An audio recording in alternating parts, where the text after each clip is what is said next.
The stagecoach rattled and groaned, a fragile wooden box, fighting its way across the vast, unforgiving expanse of West Texas. Inside, Jack Callahan felt every jolt in his bones a dull rhythmic punishment that mirrored the ache in his soul. It was 1875, a full decade since the world had splintered apart, and he was still adrift, a ghost haunting the sun-scorched landscapes of his own failure. He stared out the window, his reflection a pale phantom against the rolling dun-colored hills. The face that looked back was a roadmap of hard miles and harder memories. Eyes the color of a washed-out sky, framed by a web of lines etched by sun and sorrow. A jaw set in a permanent state of tension, and a thick, untrimmed mustache that did little to hide the grim set of his mouth. He was no longer the man who wore a U.S. Marshal's star with pride, but a weary drifter, his only purpose to put one day behind him and face the next. The other passengers, a portly drummer in a sweat-stained suit, and a nervous young couple heading to a new life. They seemed wholly unprepared for, had long ago given up trying to draw him into conversation. Jack's silence was a fortress, its walls built of a grief so profound that it left no room for pleasantries. His hand, calloused and scarred, rested on his thigh, inches from the worn butt of the Colt Peacemaker holstered there. It was a comfort, a familiar weight in a world that had become unmoored. But the true comfort, the only one that mattered, was the small, cool weight of the silver locket tucked into his vest pocket. Suddenly, the coach lurched violently, its wheels screaming as the driver hauled on the reins. Shouts erupted from outside, punctuated by the sharp, definitive crack of a rifle shot. The drummer yelped, diving for the floor. The young wife stifled a sob against her husband's shoulder. Jack didn't flinch. His body went still, his senses sharpening with an instinct he had tried for 10 years to dull. He heard the jangle of harnesses, the thud of boots hitting the dry earth, and the low, commanding voice that cut through the chaos. "Throw down the strongbox. And your weapons. Do it now, and you might live to see another sunset." Jack's hand moved not for his gun, but to subtly cover the pocket where the locket rested. The driver, his voice trembling, complied. A heavy box thudded to the ground. Then the coach door was wrenched open, and a man cloaked in dust and menace filled the frame. He was flanked by 2 others, their faces obscured by bandanas, their rifles held with casual deadliness. But it was the leader who commanded Jack's attention. He was a tall man dressed in a fine black duster that seemed to repel the grime of the trail. He wore no mask. His face was lean and angular, with intelligent, cold eyes that missed nothing. He moved with an unnerving calm, an air of authority that was entirely out of place for common highwaymen. This was no desperate outlaw. This was a man executing a plan. Everyone out, slowly. The passengers scrambled to obey. Jack rose, last his movements, measured, his gaze locked on the leader. He stepped down onto the dusty road, the sun beating down with a merciless intensity. He saw 4 more bandits on horseback, their rifles trained on the coach. It was a professional operation, efficient and brutal. The leader's eyes swept over the terrified passengers before settling on Jack. There was a flicker of something in his gaze, recognition, confirmation. A cold knot formed in Jack's stomach. This wasn't random. "The strongbox is yours," Jack said, his voice a low rasp. "Take it and go." The leader smiled, a thin, chilling expression that held no warmth. "Oh, we'll take it. But I find myself in need of something more. Personal effects. Mementos. Things people hold dear." His men moved down the line of passengers, roughly collecting watches, rings, and wallets. When they reached Jack, the leader held up a hand, stopping them. He stepped forward himself, his polished boots leaving sharp prints in the dust. "You," he said, his voice a soft murmur that was more menacing than any shout. "I believe you have something that belongs to me. A debt, you might say." Jack's blood ran cold. I don't know you. Perhaps not, the man replied, his gaze unwavering. But I know you, Marshal. The title, spoken with such venomous contempt, hung in the air like poison. I know all about you. He reached out, his movements precise, and his hand went directly to Jack's vest. His fingers closed around the locket. A fire Jack hadn't felt in years erupted in his chest. He reacted on pure instinct, his hand clamping down on the man's wrist. Don't, he growled the single word, backed by a decade of repressed fury. The leader's smile widened. He didn't struggle. He simply nodded to one of his men. The butt of a rifle slammed into Jack's side, driving the air from his lungs. Another blow caught him behind the knee, sending him to the ground. He gasped for breath, the dust filling his mouth, but his grip on the man's wrist held firm. The leader looked down at him, his expression one of mild curiosity, as if observing an interesting specimen. Such devotion to a memory. He twisted his hand, and the locket's chain snapped. He held it up, the silver glinting in the harsh sunlight. He clicked it open. A beautiful family, he said, his voice laced with a cruel, feigned sympathy. He glanced at the miniature portraits within. A wife, a daughter. Gone now, I understand. Such a tragedy. Give it back, Jack choked out, pushing himself to his knees. The leader, whose name he would soon learn was Silas Blackwood, snapped the locket shut. No, he said, his tone turning as hard as flint. I think I'll keep it. A reminder that all men, even those who hide behind a badge, must eventually pay for what they've done. He tucked the locket into his own pocket, then turned to his men. We're done here. They mounted their horses, the strong box secured. As they prepared to ride off, Blackwood turned back for a final word, his eyes boring into Jack's. If you want it back, you know where to find me. Just follow the trail of broken lives. It leads directly to Redemption Creek. He spurred his horse, and the bandits disappeared in a cloud of dust, leaving behind a terrified group of travelers and a man who had just lost the only thing he had left in the world. Jack remained on his knees, the dust settling around him. The physical pain was nothing. It was the violation, the deliberate personal nature of the theft that tore him apart. That locket was his penance, his connection to the life he had destroyed. It held the faces of his wife Sarah and his daughter Lily, their smiles frozen in time, a constant agonizing reminder of the day his bullet meant for an outlaw had gone astray.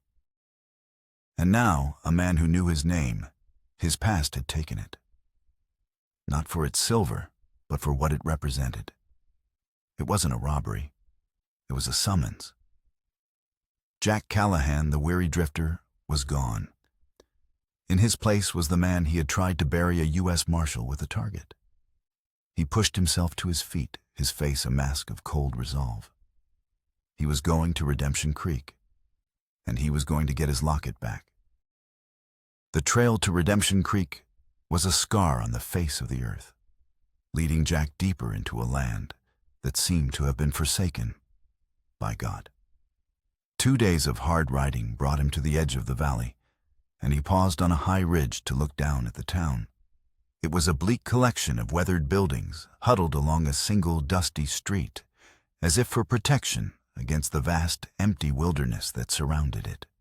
From this distance, it looked like 100 other desperate settlements clinging to life on the frontier. But as he drew closer, he saw the signs of a sickness that ran deeper than dust and poverty. The splintered boardwalks groaned under the weight of a silent oppression. Buzzards circled lazily in the heat-shimmered sky, their patient vigil a testament to the town's grim character. The faces he passed were gaunt and watchful, their eyes holding a particular kind of fear, the kind born not of sudden danger, but of a slow, grinding despair.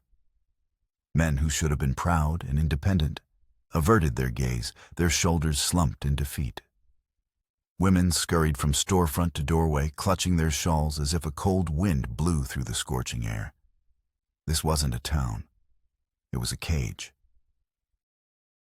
Jack dismounted in front of the livery, the sign hanging by a single hinge, its paint flaked and peeling. An old man with a vacant stare took Liberty's reins without a word, his hands trembling slightly. "I'm looking for the sheriff's office," Jack said. The old man flinched at the sound of his voice. He pointed a bony finger toward a squat adobe building at the far end of the street, then shuffled back into the shadows of the stable as if Jack's presence was a danger he wanted no part of. The sheriff's office was small and stiflingly hot. A portly man with a sweat-stained collar and a tarnished badge sat behind a cluttered desk, staring at a stack of paperwork with the weary resignation of a man who knew his duties were a sham. He looked up as Jack entered, his eyes widening with apprehension. "Help you?" he asked, his voice a nervous squeak. "I'm looking for a man." Silas Blackwood, Jack said, his tone flat and direct. The sheriff's face paled. He licked his lips and glanced nervously toward the window, as if the mere mention of the name could summon its owner. "Mr. Blackwood, he owns the big ranch north of town. The whole valley, pretty much." "What's your business with him?" "It's personal," Jack said, his gaze hard. "There was a stagecoach robbery 2 days back. Blackwood led it." The sheriff swallowed hard, his Adam's apple bobbing. He stood up and began pacing the small room, wringing his hands. "Now hold on. You can't just come in here making accusations like that. Silas Blackwood is the most important man in this county. He brings order." "He brings fear," Jack corrected. "I saw it on every face on my way in." "You don't understand," the sheriff pleaded, his voice dropping to a conspiratorial whisper. "This town was nothing before he came. Just a dying prospector's camp. He bought the claims, started the ranch, built the saloon. He owns everything and everyone. If you cross him—" He trailed off, the unspoken threat hanging in the suffocating air. "So you're his man, not the town's," Jack stated. It wasn't a question. The sheriff stopped pacing and sagged back into his chair, defeated. "I'm a man with a family, mister. A man who wants to live to see another year. You'd be wise to want the same. Whatever business you have with Mr. Blackwood, I suggest you forget it. Mount your horse and ride out of this valley before the sun sets. Some things are best left alone." Jack turned and left without another word. The law in Redemption Creek was a ghost, a hollowed-out mockery of justice. If he wanted answers, he would have to find them himself. He crossed the street to the only establishment that showed any sign of life, a large 2-story saloon with the words, "The Last Chance," painted in bold letters above its swinging doors. The moment he pushed through them, the saloon fell silent. The low murmur of conversation died, the tinny piano faltered, and every eye turned to him. It was the silence of a trapped animal, sensing a new predator in its midst. They saw the gun on his hip, the cold resolve in his eyes, and the fact that he was a stranger, a variable in their carefully controlled world. Jack ignored the stares and walked to the bar. Behind the long, polished counter stood a woman who seemed entirely out of place in this town of broken spirits. She was perhaps in her early 30s, with sharp, intelligent eyes, a cascade of dark hair pinned up loosely, and a composure that bordered on defiance. She wiped down the bar with a clean rag, her movements steady, her expression unreadable as she watched him approach. "Whiskey," Jack said, laying a coin on the wood. She poured the drink without a word, her gaze assessing him. "You're new?" she said, her voice low and clear, carrying a hint of wry cynicism. "Don't see many strangers in Redemption Creek. Most have the good sense to ride on by." "I'm looking for justice," Jack replied, taking a sip of the whiskey. It was cheap and burned all the way down. Heard it was in short supply here. A small, humorless smile touched her lips. Looking for justice in Blackwood's town, she said, her voice dropping so only he could hear. You'd have better luck finding water in a stone. The name's Elena, by the way. I own this place. And a piece of friendly advice, whatever you're looking for, it isn't worth what it'll cost you to find it here. I'm looking for a man. Rode in yesterday with a crew. Jack said, his voice level. Took something from me. Elena's expression hardened slightly. A tall man in a black duster thinks he's the king of this little scrap of hell. Jack nodded. That would be Silas Blackwood. He owns this saloon too, along with everything else you can see, and a few things you can't. He came in yesterday celebrating a successful business venture, he called it. Her eyes held his. He had a silver locket. He was showing it to his men. Said it was a down payment on an old debt. The confirmation hit Jack like a physical blow. It was him, and he was flaunting his crime, making it clear this was a deliberate challenge. He finished his whiskey in one swallow, the liquid fire doing nothing to warm the ice in his veins. Where do I find him? Elena hesitated, then seemed to make a decision. She leaned closer. His ranch is 5 miles north of here, but you'd be a fool to go there alone. He keeps a dozen hired guns on his payroll, men who'd shoot their own mothers for a gold eagle. You go to him, you won't be coming back. I have to, Jack said simply. She studied his face, her cynical mask cracking for a moment, to reveal a flicker of something else. Pity, perhaps, or weary respect. What did he take that's worth your life? A memory, Jack said, his voice rough with an emotion he rarely allowed himself to show. It's all I have left.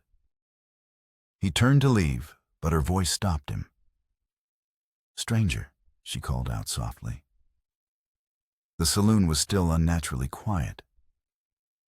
When you get yourself shot and you will try to do it somewhere, I don't have to clean up the mess. Jack walked out of the saloon and back into the oppressive heat of the street. The sun was beginning to dip toward the horizon, painting the sky in shades of blood orange and bruised purple. Elena was right. It was foolish to go to Blackwood's ranch alone. But the alternative, to ride away and leave the locket, his last connection to Sarah and Lily, in that man's hands, was unthinkable.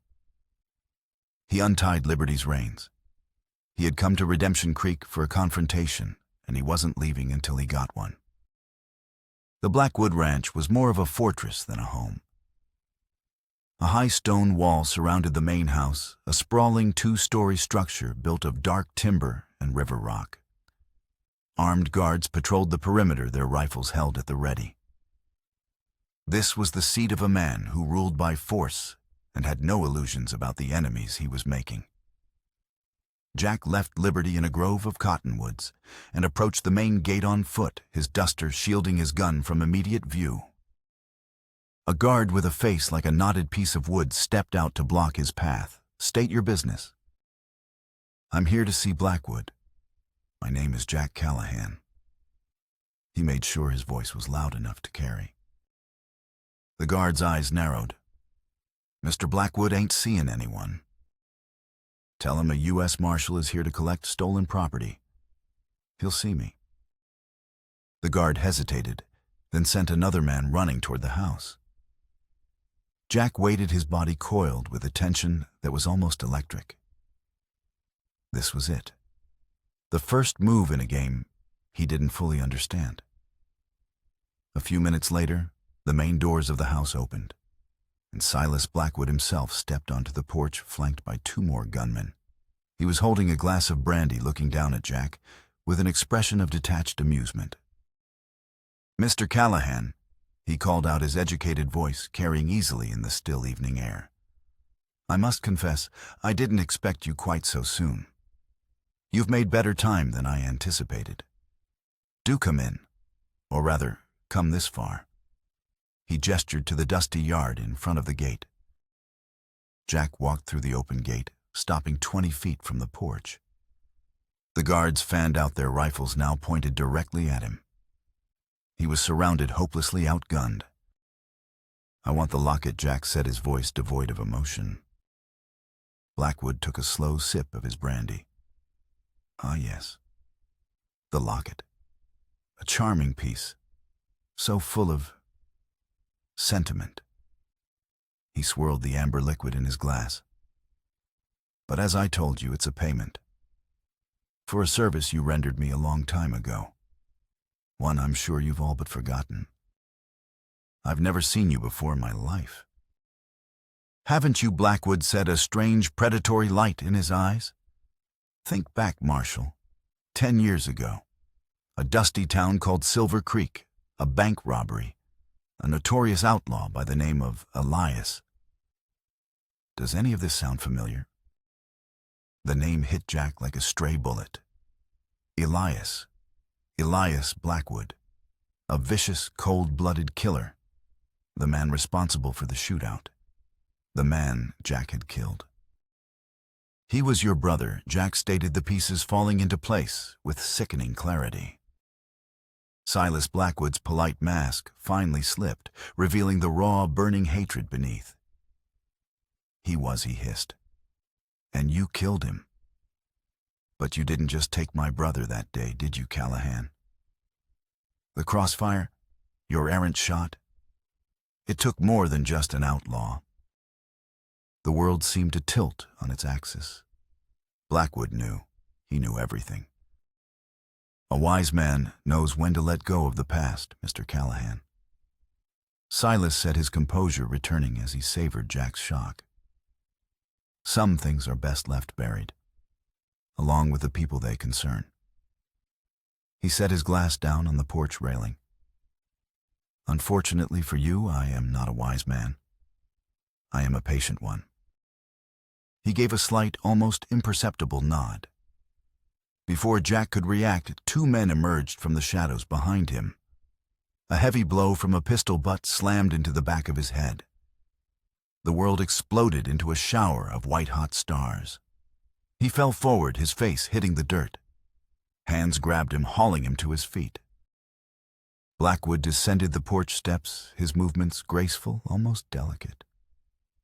He stopped in front of Jack, whose head was swimming in a sea of pain.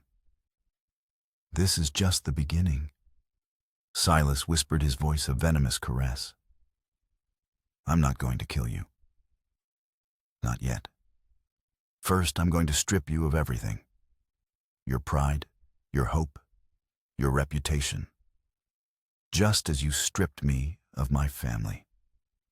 I brought you to my town, my personal hell, so that you would understand what it feels like to have your entire world burn down around you." He stepped back. "Teach him a lesson in humility," he ordered his men.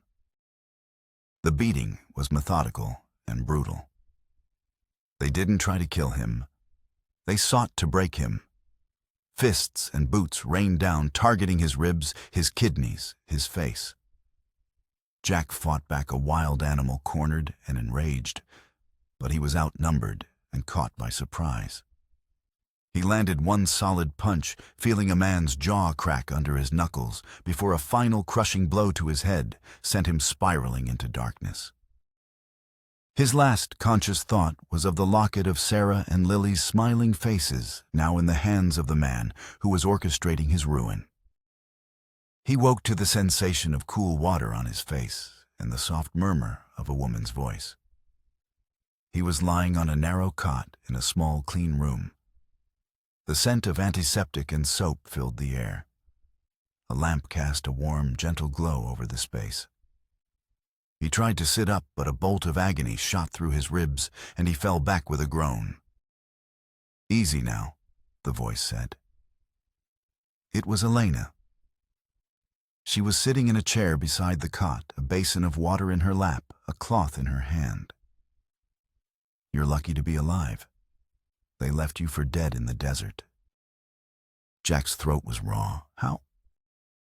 "An old prospector, Jedediah, found you. He's one of the few folks around here who isn't afraid of Blackwood's shadow. He brought you to me. Figured the sheriff would just let you die, and the doc is on Blackwood's payroll." She gently dabbed a cut on his forehead. Her touch was surprisingly gentle. "You've got 2 broken ribs, a concussion, and more bruises than a peach in a hailstorm. You'll live." Which I suspect is exactly what Blackwood intended. Jack closed his eyes at the memory of Blackwood's words washing over him. This is just the beginning. He had walked right into the spider's web. Redemption Creek wasn't just a town Blackwood controlled. It was a stage purpose-built for Jack's destruction. For the next few days, Jack drifted in and out of a feverish haze. Elena tended to him with a quiet, no-nonsense competence. She brought him broth, changed his bandages, and sat with him through the long nights, a shotgun resting across her lap. During his lucid moments, he learned more about her. She'd come to Redemption Creek years ago, buying the saloon with money she'd saved from a dead-end job in San Antonio. She'd seen Blackwood's rise to power firsthand and had managed to survive by being smarter, tougher, and more cynical than anyone else. She was a lone island of defiance in an ocean of fear. As his strength slowly returned, a new resolve hardened within him. Blackwood wanted to break him to torment him, but he had made a mistake. He had left Jack alive, and he had given him an ally. "He's buying up all the land," Jack rasped one afternoon, propped up on his pillows. "The sheriff said he built this town." "He did," Elena confirmed, stirring a pot on the small stove in the corner of the room. "But not with his own money. He had a partner years back, a fella named Thompson. They found a small silver vein and used the profits to buy up the valley. Then one day Thompson just disappeared. A month later, Blackwood owned everything." She ladled stew into a bowl. "Since then, any rancher who won't sell to him has a run of bad luck. Fences, cut wells, poisoned cattle stolen. Eventually, they sell for pennies on the dollar or end up like Thompson." Jack's mind began to work the fog of pain clearing. Blackwood's revenge wasn't just personal. It was a business. He was building an empire on a foundation of grief and intimidation. "I need to find proof," Jack said. "Something to use against him. Deeds, records, anything." Elena set the bowl of stew on the table beside him. "Blackwood's too smart for that. He keeps his books clean. His office at the ranch is like a vault." She paused. "But there's Jedediah, the prospector who found you. He knows these hills better than anyone, knows all the old stories. He hates Blackwood, lost his claim to him years ago. He might know something." The alliance was forged in that small, lamplit room above the saloon. Jack, the broken lawman, driven by a need for atonement. Elena, the saloon owner who refused to be ruled by fear. And Jedediah, the grizzled old prospector with a memory as long as his beard and a grudge to match. Jack began his quiet investigation using the saloon as his base. He listened to the hushed, fearful conversations of the ranchers and cowhands who drifted in, piecing together the scope of Blackwood's operation. Jedediah, meanwhile, acted as his eyes and ears outside of town, mapping the locations of the ranches Blackwood had seized and talking to the families he had displaced. The work was slow and dangerous. Blackwood's men were everywhere, their eyes watchful. But Jack was patient. He was healing, and with each passing day his focus sharpened. This was no longer just about the locket. It was about dismantling the empire a man had built on the grave of his brother and the ruins of Jack's own life.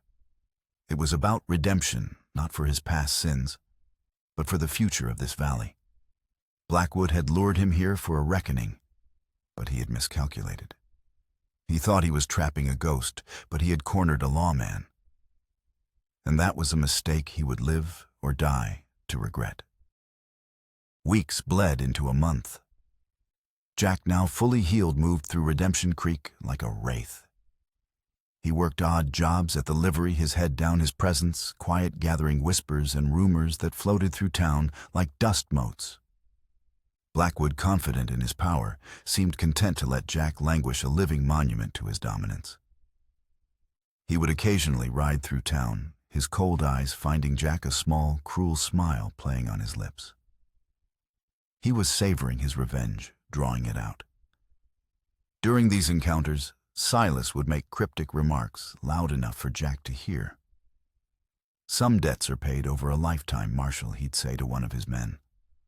"Or a man's legacy is often written in the blood of others."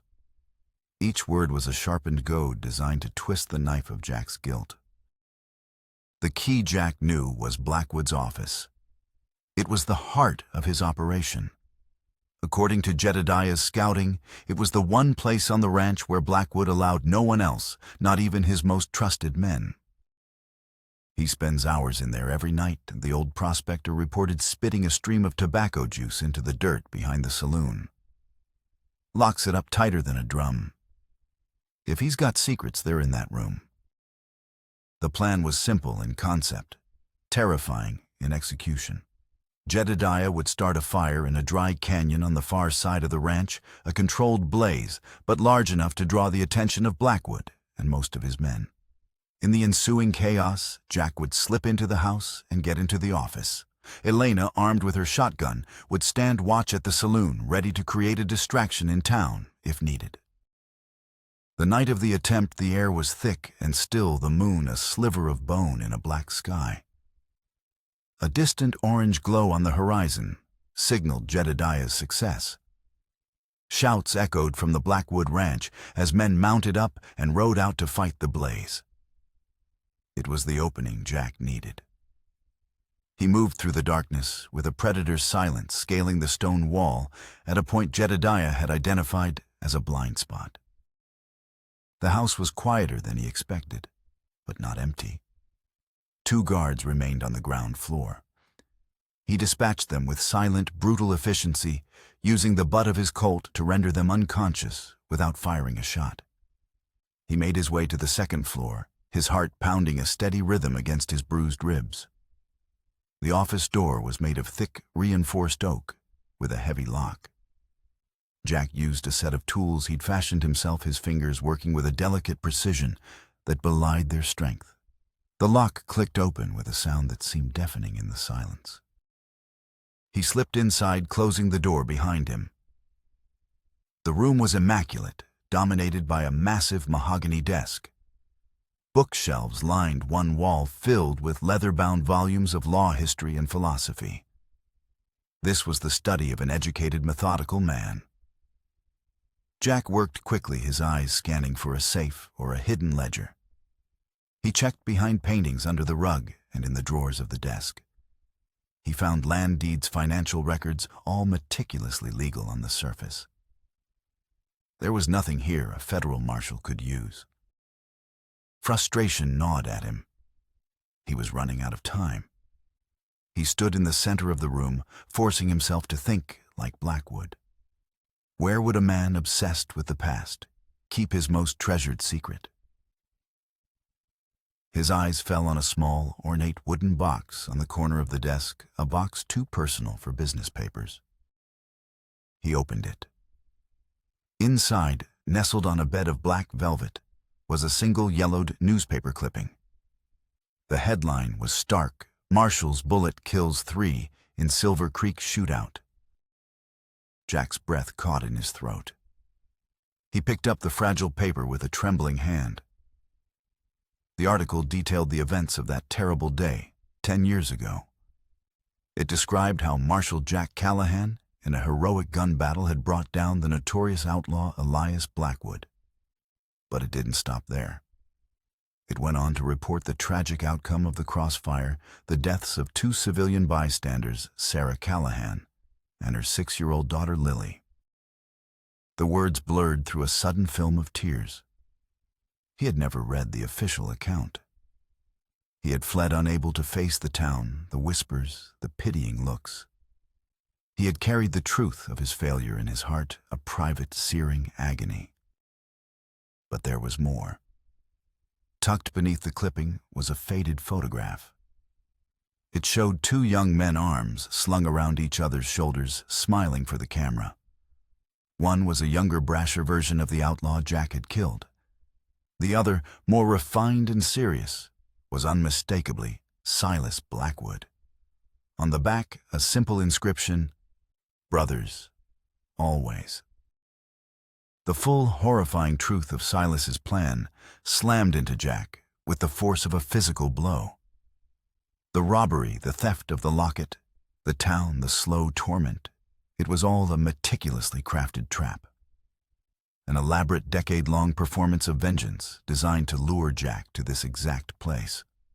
Silas wasn't just avenging his outlaw brother.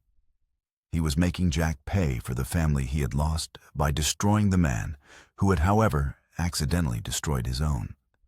Silas saw Jack not as a lawman who had made a tragic mistake, but as a killer who had taken two families in a single careless moment. The locket wasn't a trophy.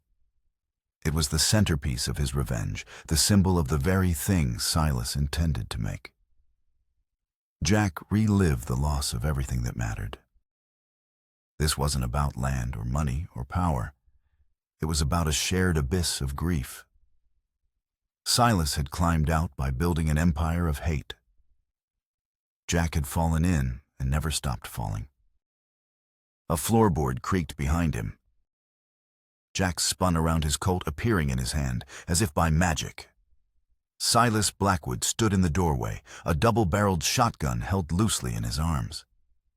He wasn't surprised or angry. He was smiling. "I was wondering when you'd finally put it all together." Silas said, his voice calm, almost conversational. The distant shouts of the men fighting the fire were the only other sound. "Did you enjoy the reading? It's a compelling story, don't you think? A story of justice delayed, but not denied."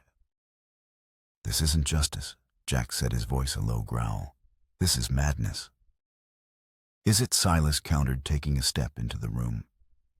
"You took my brother, the last family I had, and in the process you murdered your own wife and child. You, the righteous lawman, you got to walk away to drift from town to try and forget. But I never forgot. I spent 10 years building this place, this monument to my brother's memory, waiting for the right moment to bring you here. I wanted you to see what a man can build from nothing but hate. And then I wanted to take it all away from you, piece by painful piece." He gestured around the room. "This was all for you, Jack. Every poisoned well, every ruined rancher, every terrified soul in that town below. They are all just props in our little play." The sheer scale of his obsession was staggering. Jack realized his mistake. He had been looking for criminal evidence, for proof of land fraud. He should have been looking for a shrine. "It's over," Silas. Jack said, his gun steady. "You've made your point." Silas laughed, a dry, brittle sound. "Over? Oh no. It's just reached the final act. You see, I knew you'd come here tonight. I knew Jedediah would help you. I've known everything you've been doing since the moment Elena pulled you from the dirt. I allowed it. I wanted you to have a little hope. It makes the despair so much sweeter when it arrives."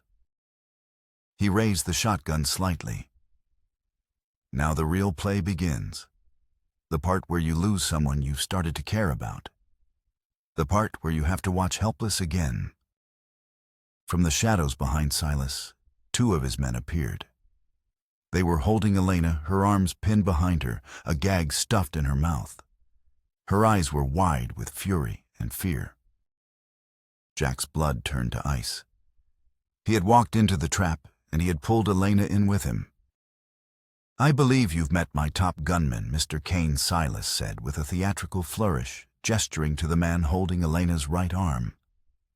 Kane was a young man with old haunted eyes. His father was a bounty hunter you killed in a dispute over a prisoner years ago. Another one of your righteous victories. He's been very motivated.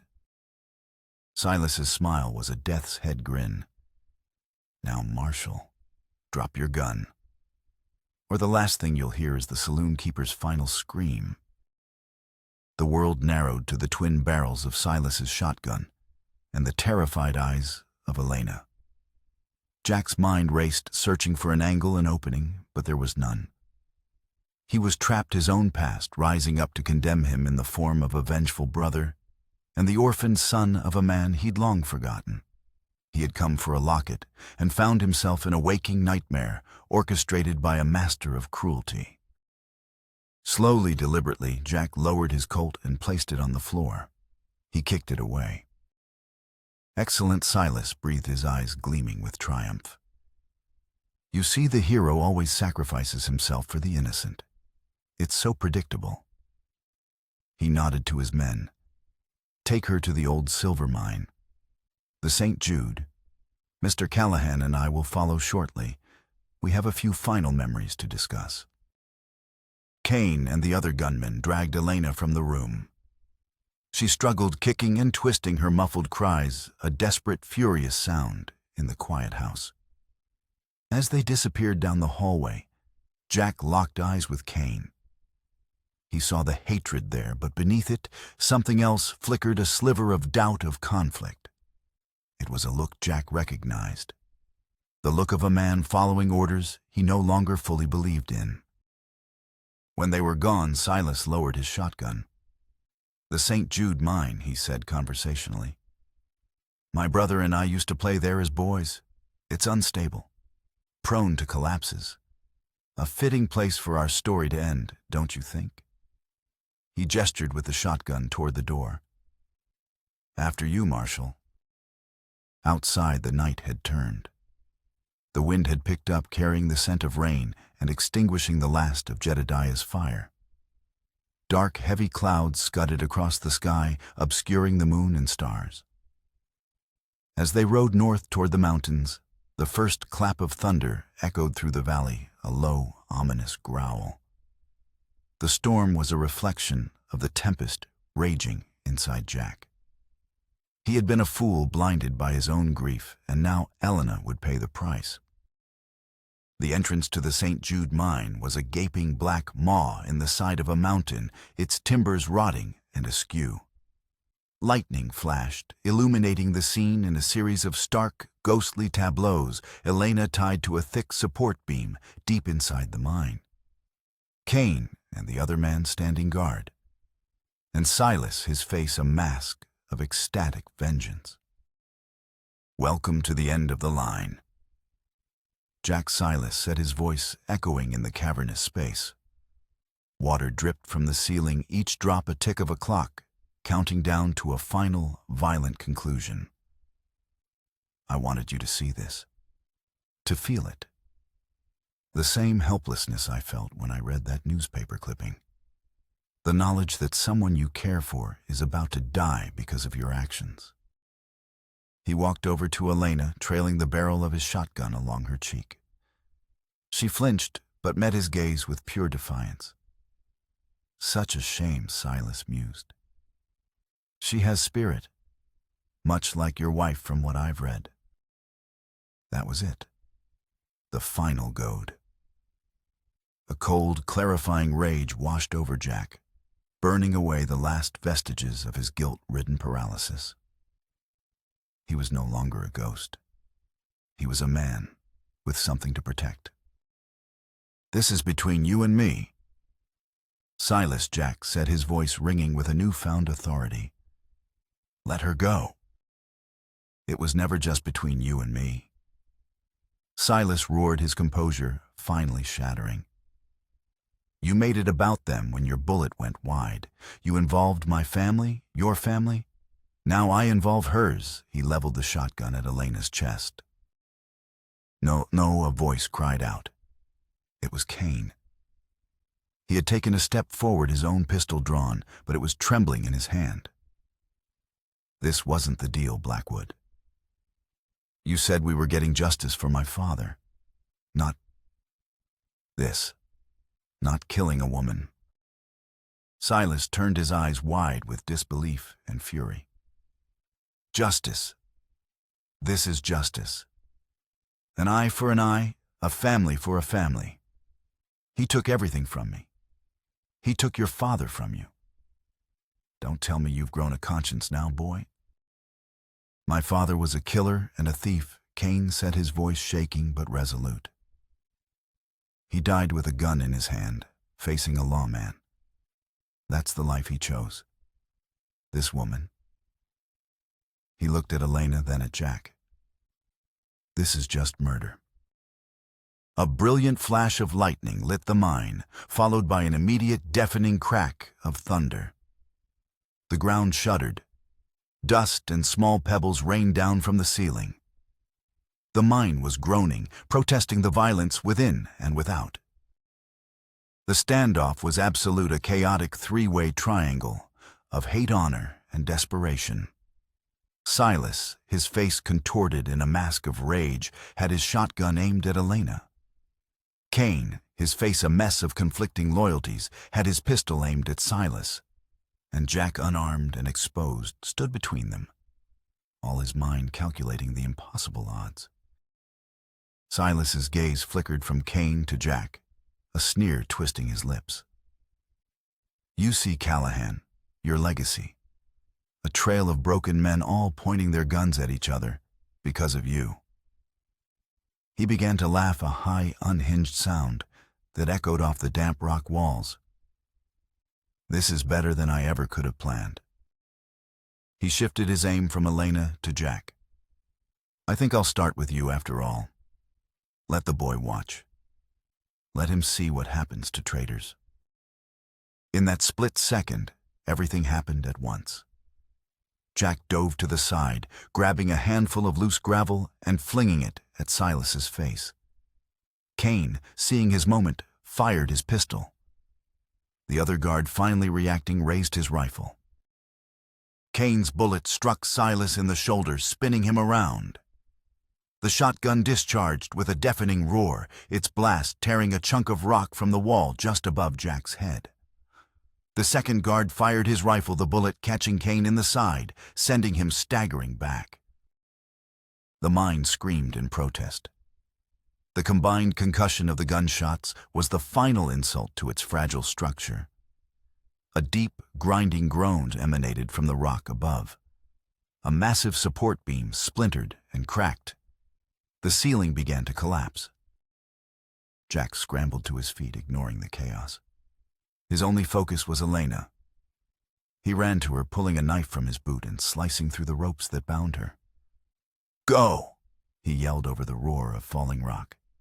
Get out! She didn't hesitate, scrambling toward the mine entrance. Jack turned back. Silas was on his knees, clutching his shoulder, his face a mask of disbelief. The second guard lay motionless, struck by a falling rock. And Cain was slumped against the wall, a dark stain spreading across his shirt, but he was still alive, his pistol still in his hand. It's over, Jack said, his voice raw. Silas looked up, his eyes burning with a mad fire.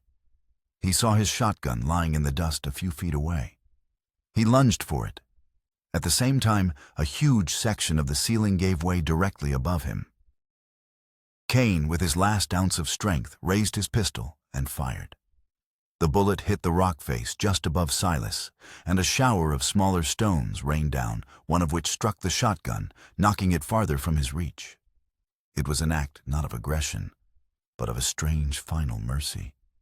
He wasn't trying to kill Silas, but to stop him. Silas looked up at the tons of rock descending upon him, and in his eyes, Jack saw not fear, but a flicker of grim satisfaction. He had lost, but he had managed to pull the world down with him. The rockfall hit with a sound like the end of the world, burying Silas Blackwood under a mountain of his own making. Jack grabbed Cain, hauling him to his feet. Come on, he shouted, dragging the wounded man toward the entrance as the mine collapsed behind them, sealing the tomb of Silas Blackwood forever. They stumbled out into the raging storm, gasping for air just as the entrance to the St. Jude caved in, completely silencing the echoes of a decade-long vendetta. Elena ran to them, her face streaked with rain and dirt. She helped Jack lower Kane gently to the ground. The storm raged around them, washing the dust and blood from their faces as if trying to cleanse the valley of the poison that had infected it for so long. The victory was not triumphant. It was grim, bloody, and somber. Jack looked at the collapsed mine, a fresh grave for 2 more men, lost to the echoes of his past. The reckoning was over, but the ghosts remained. In the gray, rain-soaked dawn, the 3 of them made their way back to Redemption Creek. Kane, weakened from blood loss, but alive, was slung over Jack's horse. The storm had passed, leaving the air clean and the dust settled. The town looked different, as if it too could finally breathe. They went straight to the doctor's office. The man, no longer under Blackwood's shadow, tended to Kane's wound without question. His hands, which had trembled in the sheriff's office, were now steady.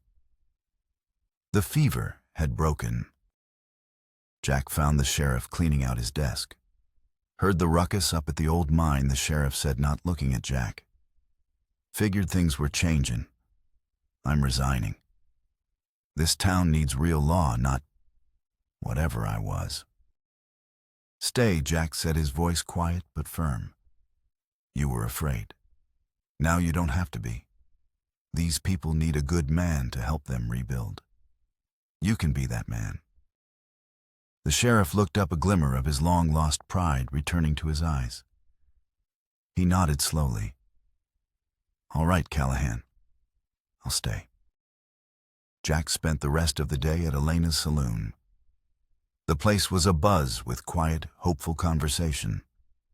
The cloud of fear had lifted, and the townsfolk were like plants after a long drought, slowly turning their faces back toward the sun.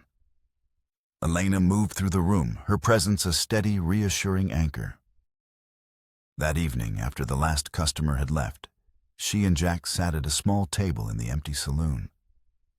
The lantern light cast long shadows, and the silence between them was filled with unspoken things. He's going to live, Elena said, breaking the silence. Kane. The doc says he'll pull through. He wants to head north once he's healed. Start over. Good, Jack said. He deserves that. And you? She asked, her dark eyes searching his face. What will you do? The town is free. You could stay. You've earned a place here. The offer was a lifeline, a chance at the peace he had long since given up on. He could stay here with this strong, remarkable woman who had seen the broken man he was and helped him find the lawman he used to be. But as he looked at her, he saw the ghosts standing behind him. Sarah, Lily, Elias Blackwood, Silas, the men in the mine. His past wasn't a memory. It was a shadow that would forever fall on anyone who stood too close to him. I can't, he said, the words tasting like ash. My fight is over, but the war inside me, that never ends. I'd only bring you trouble. She didn't argue. She saw the truth in his eyes and respected it, though it hurt. You gave these people their lives back, Jack. You gave me hope that men like Blackwood don't always win. That's not trouble. That's a gift. He reached across the table and took her hand. His touch was gentle, a silent acknowledgement of the bond between them, and a quiet goodbye. The next morning, Jack settled his accounts and prepared to ride out. He recovered his colt from the now empty ranch house. In Silas's office, amidst the order and books, he found the silver locket sitting on the corner of the desk, placed as if it had been waiting for him. He picked it up, its weight both a comfort and a burden. He rode out of Redemption Creek without looking back. The town was healing, and it would do so better without a constant reminder of the man who had brought the plague to its doorstep. His destination was a small, windswept hill just outside the valley, a place Jedediah had told him about. There were 2 simple wooden crosses there, weathered by years of sun and wind. No names were carved on them. He had been too lost in his grief to even mark their graves properly. He dismounted and walked to the small plot of land where he had buried his life 10 years ago. He stood there for a long time, the wind whipping at his duster. He took out the silver locket. With a click, he opened it. The faces of Sarah and Lily smiled up at him. Forever young, forever innocent. For a decade, he had clung to this object, as a symbol of his guilt, a penance he could never fully pay. But looking at them now, after the fires of Redemption Creek, he saw something different. He saw love, and a life that was for a time beautiful. He could not bring them back. He could not erase the tragedy, but he could stop letting it define him. He had saved a town. He had freed Elena. He had given Cain a second chance. He had, in his own broken way, brought a kind of justice to the world. It wasn't enough to balance the scales, but it was a start. With a final gentle look at the portraits, he closed the locket. He knelt and gently placed it on the weathered earth at the base of the larger headstone. It was not an act of forgetting, but of acceptance. He was finally letting them go, not from his heart, but from the prison of his guilt. He was releasing them, and in doing so, releasing himself. He was no longer a man running from his ghosts, but a man who had finally made peace with them. As he mounted Liberty and turned to ride away, he saw old Jedediah waiting for him at the bottom of the hill. Jack handed the prospector a sealed letter. "For Elena," he said, "when you see her." Jedediah nodded, his weathered face etched with a deep understanding. "Where will you go now, son?" Jack looked toward the vast open horizon, a canvas of endless possibility. "Don't know," he said, and for the first time in 10 years, the uncertainty felt not like a curse, but like a kind of freedom. Just forward. He rode away, a solitary figure against the immense landscape. The letter in Jedediah's pocket didn't promise a return. It didn't speak of love or a future together. It was simpler than that. It thanked Elena for her courage, for her kindness, for seeing a man instead of a ghost. And it told her that by saving Redemption Creek, she had given him back a piece of the soul he thought he had lost forever in the dust of Silver Creek. It was a hopeful yet realistic ending to a chapter written in blood and regret.